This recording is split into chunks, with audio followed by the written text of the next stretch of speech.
10ই March অভিষেক ব্যানার্জির ডাকা জনগর্জনের জন্য ব্রিগেড চলো অভিযানের প্রস্তুতি সভা অনুষ্ঠিত হলো রায়না 2 নম্বর তৃণমূল কংগ্রেসের উদ্যোগে পহলানপুর ফুটবল মাঠে। উপস্থিত ছিলেন রাজ্য নেতৃত্ব তথা পূর্ব বর্ধমান জেলা পরিষদের প্রাক্তন সভাধিপতি দেবু টুডু, পূর্ব বর্ধমান জেলার তৃণমূল কংগ্রেসের সহ সভাপতি শেখ মোহাম্মদ ইসমাইল, রায়না বিধানসভার বিধায়ক শম্পা ধারা, রায়না 2 নম্বর ব্লক তৃণমূল কংগ্রেসের ব্লক সভাপতি সৈয়দ কলিমুদ্দিন ওরফে বাপ্পা, পঞ্চায়েত সমিতির সভাপতি পার্বতী ধারা মালিক, জেলা পরিষদের সদস্যা ছায়া গুহ, পঞ্চায়েত সমিতির সমস্ত কর্মাধ্যক্ষ, অঞ্চল নেতৃত্ব সহ হাজার হাজার তৃণমূল কংগ্রেস কর্মীরা। ত্রিনয়নী জুয়েলার্স হলমার্ক সোনার কাজ করা হয় ও কেডিয়াম পানি কাজ করা হয়। পহলানপুর তীরতলা বাজার, পূর্ব বর্ধমান। যোগাযোগ 9732049330 অথবা 9732086356 এই নম্বরে। অর্থাৎ 10ই মার্চ আমাদের সুপ্রিমো নেত্রী, আমাদের সেনাপতি যেটা ডাক দিয়েছেন ব্রিগেড চলো, সেই ব্রিগেড চলো আমাদেরকে 10 তারিখে সকলে মিলে সকাল 10:30টার মধ্যে আমাদের সেই ব্রিগেড সমাবেশে পৌঁছাতে হবে। অর্থাৎ আমাদের নেত্রী মমতা বন্দ্যোপাধ্যায় যে বক্তব্য দেবেন, যে নির্দেশিকা দেবেন, যে আমাদের সেনাপতি যে নির্দেশ দেবেন, সেই নির্দেশটা নিয়ে আমরা কিন্তু বাড়ি ফিরব। তাহলে এটা থেকেই প্রমাণিত হচ্ছে যে এর আগে আমরা ব্রিগেড গেছি, উনি 2019 সালে ব্রিগেডে গেছি, এইবারে ব্রিগেড কিন্তু সম্পূর্ণ অন্যরকম। কিভাবে অন্যরকম? এইবারে ব্রিগেড হচ্ছে জনগর্জন সভা। সেখানে প্রত্যেকটা জনগণ যাবে, তাদের প্রত্যেকটা আমার মায়েদের 100 দিনের যে কাজের টাকা আজকে 2 বছর ধরে আটকে রেখেছিল ওই বিজেপি সরকার, সেই টাকা আজকে আমাদের নেত্রী মমতা বন্দ্যোপাধ্যায় 29শে ফেব্রুয়ারির মধ্যে তিনি পৌঁছে দিয়েছেন প্রত্যেকটা অ্যাকাউন্টে। গতকাল রাত্রে আমাদের সেনাপতি, আমাদের যুবরাজ আমাদের একটা ভার্চুয়াল সভা করেছেন। সেই ভার্চুয়াল সভার মধ্যে বলে দিয়েছেন যে প্রত্যেককে আমাদেরকে যেতে হবে আমাদের নেত্রী মমতা বন্দ্যোপাধ্যায়ের জনগর্জন সভাতে পৌঁছাতে হবে। তার একটাই কারণ যে আমরা এটাও জানেন যে গত 2 দিন আগে অর্থাৎ আমাদের 1 মার্চ আরামবাগেতে প্রধানমন্ত্রী এসেছিলেন। সে প্রধানমন্ত্রী এসে অনেক কিছু নাকি বলে গেছেন, প্রতিশ্রুতি দিয়ে গেছে। আচ্ছা আপনারা বলুন তো, এরপরে ভোট ধরুন যে ঘোষণা হবে, কিন্তু তার আগের মুহূর্তে প্রধানমন্ত্রী আসছে, তো এখন তো মনে হয় বসন্তকাল চলছে। বসন্তকালে কাকে দেখা যায়? সবসময় বসন্তকাল এলে আসে কোকিলকে, আমরা সাধারণত দেখি কোকিলকে। ঠিক সেই রকমই ভোটের সময় আসছে বলে ঠিক আমাদের প্রধানমন্ত্রী এখন জেগে উঠেছে, বাংলায় আসতে হবে, বাংলার মানুষের কথা মনে পড়েছে, আর মিথ্যা প্রতিশ্রুতির কথা কিন্তু ভুড়ি ভুড়ি বলে যাচ্ছে। আজকে আচ্ছা বলুন তো, আমরা প্রত্যেকে ব্রিগেড যাব, নেত্রী মমতা বন্দ্যোপাধ্যায়ের বক্তব্য শুধু শুনবো না, আমরা কিন্তু নেত্রী মমতা বন্দ্যোপাধ্যায় যে তিনি যে মুখে যেটা বলেন সেটা কিন্তু বাস্তবে রূপ দেয়। 2021 সালে বলেছিলেন যে প্রত্যেকটা মায়েদের অ্যাকাউন্টে টাকা দেব। কিভাবে টাকা দেবো? না, হাত খরচা করার জন্য লক্ষ্মী ভান্ডার দেব। আজকে দেখো সেই লক্ষ্মীর ভান্ডার 1000 টাকা করে তপশিলি জাতি উপজাতিরা 1000 টাকা করে পেত, এবং যারা জেনারেল কাস্ট ছিল, সাধারণ যারা ছিল মায়েরা, তাদের 500 টাকা। আজকে সেই বাজেটে 2024 সালে দেখুন হয়ে গেছে ডবল। যারা 500 টাকা পেত তারা হয়ে গেছে 1000 টাকা, আর যারা 1000 টাকা পেত আজকে দেখুন তারা পরে হয়ে গেছে 1200 টাকা। কোনো প্রকল্প পাইনি, আমরা তার ভোট চাই না। আমরা মনে করি যে সমস্ত মানুষ আছেন কিছু কিছু জায়গায় হয়তো বঞ্চিত আছে, আগামী দিনে তারা নিশ্চয়ই পেয়ে যাবে। তাই বাংলার উন্নয়ন প্রতিটা মানুষের কাছে পৌঁছেছে। আর আমাদের কি শিখেছে নেত্রী?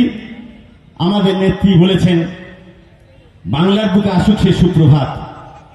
আমাদের নেত্রী শিখিয়েছেন সম্প্রীতি যে বিভেদের দংশনে নয়, মিলনের দংশনে, হিংসা লালসাতে নয়, প্রীতির বন্ধনে আমরা মানুষকে বাঁধতে চাই।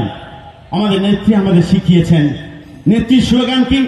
নেত্রী বলেছেন মানুষে মানুষে হানাহানি নয়, হিন্দু মুসলমানের দ্বন্দ্ব নয়, ভাইয়ের রক্তে হাত রাঙিয়ে হয় না কখনো মাতৃপূজার বোধন। ইন্দিরাজি, রাজীবজি, মহাত্মাজির দেশে ভারতবর্ষ, রাম রহিমের পীঠস্থান, ভারত বোধের সবার তীর্থ, না পাকিস্তান না খালিস্তান। এসো আমরা মাতৃপূজার অঞ্জলি হাতে উৎসর্গ করি মোদের প্রাণ। হিন্দু মুসলমান নৈক্য মোরা খ্রিস্টান, দিকে দিকে ধ্বনিত সম্প্রীতি সে মধুর গান। ঈশ্বর আল্লাহ ভেদ করে না ভগবান, ওরা একই দিনকে দুটি কুসুম। হিন্দু মুসলমান আমাদের প্রতীক্ষায় জোড়া ফুল, একটা হিন্দু আর একটা হচ্ছে মুসলমান। এই জোড়া ফুলে কটা পাপড়ি আছে? এই জোড়া ফুলে পাপড়ি আছে তিনটে তিনটে ছটা। এই ছটা পাপড়ি দুটো দুটো চারটে হতে পারতো, এই পাপড়ি চারটে চারটে আটটা হতে পারতো, কিন্তু না, জোড়া ফুলে পাপড়ি আছে তিনটে তিনটে ছটা। এই ছটা পাপড়ি কেন জানেন? দূর থেকে যারা আমাদের বক্তব্য শুনছেন, সামনে যারা বসে আছেন তারা মিলিয়ে নিন। এই ছটা পাপড়ি হচ্ছে পাঞ্জাব, সিন্ধু, গুজরাট, মারাঠা, দ্রাবিড়, উৎকল, আর খাসগুলো হচ্ছে বঙ্গ। এই ছটা পাপড়ি হচ্ছেন ও আমার সোনার বাংলা, আমি তোমায় ভালোবাসি। এই ছটা পাপড়ি হচ্ছে একই বৃন্তে দুইটি কুসুম, হিন্দু মুসলমান। এই ছটা পাপড়ি হচ্ছে লা ইলাহা ইল্লাল্লাহু মুহাম্মাদুর রাসূলুল্লাহ। এই ছটা পাপড়ি হচ্ছে বুদ্ধং শরণং গচ্ছামি, ধর্মং শরণং গচ্ছামি। আমরা তাই বলি মমতা ব্যানার্জি সাম্প্রদায়িক সম্প্রীতির প্রতীক। মমতা কোথায় এসেছেন এবং কি উপলক্ষে? আমাদের রায়না 2 নম্বর ব্লকে পেহলানপুরে আমাদের আজকে জনগর্জন সভা যে ব্রিগেডে হচ্ছে 10ই মার্চ, তারই প্রস্তুতি সভা হিসেবে আজকে এই সভা ডাকা হয়েছিল। আমাদের আগামী 10ই মার্চ এই রায়না 2 নম্বর ব্লক থেকে যে বিপুল লোক ব্রিগেডগামী হবে, ব্রিগেড ঘুরিয়ে তুলবে, এটা আমাদের বিশ্বাস। সেই আবেদন জানাতেই আজকে এসেছে। আচ্ছা, ভারতবর্ষে প্রথম কেন্দ্রে ভোটে কেন্দ্রীয় সংস্থা কোম্পানিকে দিচ্ছে দায়িত্ব, কি বলবেন, কি চোখে দেখছেন? এখন কেন্দ্রের সরকার তো সবই এজেন্সি দিয়ে চলছে, সিবিআই, ইডি দিয়ে চলছে। ওদের সরকারের যে সেটআপ সেটা তো নয়। সিবিআই, ইডি হচ্ছে বিজেপির শাখা সংগঠন, রাজনৈতিক সংগঠন হয়ে গেছে। এরা মানে বিজেপিকে সুবিধা করে দিতে এবং সমস্ত বিরোধী রাজনৈতিক দলকে চক্রান্ত করে কিভাবে অপদস্থ করা যায়, হেনস্থা করা যায়, তার চেষ্টা হচ্ছে। তো তার জবাব আগামী লোকসভা নির্বাচনে বিজেপি পেয়ে যাবে।